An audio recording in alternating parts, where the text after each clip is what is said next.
Bonjour à tous, nouvelle semaine, nouvelle revue sportive et ce lundi, les Sénégalais sont encore nombreux à faire parler d'eux entre mercato, football local et une énorme performance en athlétisme. Allez, c'est parti. On commence par le mercato et ça bouge dans tous les sens. Un nouveau lion pourrait débarquer en Saudi Pro League. Moridiao, gardien du Havre, serait tout proche de Al-Shabaab. À 33 ans, le portier sénégalais devrait paraphrer son contrat en début de semaine. Et pendant ce temps, Ismaïla Sarr est toujours très convoité par Galatasaray, mais Crystal Palace ne veut pas entendre parler de départ. Même scénario pour Iliman Ndiaye, Everton compte toujours sur lui malgré les intérêts venus d'Europe et d'Arabie Saoudite. Du côté de Liverpool, ça sent bon pour Ibrahima Mbaye. Le jeune attaquant sénégalais aurait trouvé un accord avec les Reds, mais pour convaincre le PSG, il faudra sortir le chéquier. Paris réclamerait entre 70 et 80 millions d'euros. Et ce n'est pas tout, Nicolas Jackson est toujours dans les plans de Chelsea, mais l'Atlético et Aston Villa sont à l'affût. Amadou Sarr pourrait partir en prêt par Matassar et suivi par Galatasaray, tandis que Lamine Camara pourrait lui aussi quitter Monaco en cas de grosse offre. Mais la bonne nouvelle du week-end, elle est pour Bamba Dieng. Après plusieurs rendez-vous manqués, des visites médicales et des transferts qui ont capoté, l'attaquant sénégalais a enfin trouvé preneur. Direction Belgrade, Bamba Dieng s'est officiellement engagé avec l'Étoile Rouge jusqu'en 2028 avec une année supplémentaire en option.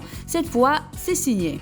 On revient au Sénégal avec du concret. La Ligue sénégalaise de football professionnel a fait ses comptes. La Fédération sénégalaise de football a apparu 121,4 millions de francs CFA de créances acculées entre 2021 et 2025. Et la Ligue sénégalaise de football termine la saison dernière avec un solde positif de 78,6 millions de francs CFA. Côté terrain, rendez-vous le 3 octobre pour le coup d'envoi de la nouvelle saison de Ligue 1 et de Ligue 2. Et on termine en beauté très haut à la Diamond League de Cilicie en Pologne. Salissar a frappé très fort. La jeune triple sauteuse sénégalaise de 23 ans décroche l'or avec un saut exceptionnel de 15 mètres 08, nouveau record national absolu. Du mercato à de l'athlétisme, les Lions ont encore fait parler d'eux. Une nouvelle semaine qui démarre fort et visiblement elle n'a pas fini de nous surprendre. Rendez-vous demain pour une nouvelle dose de sport.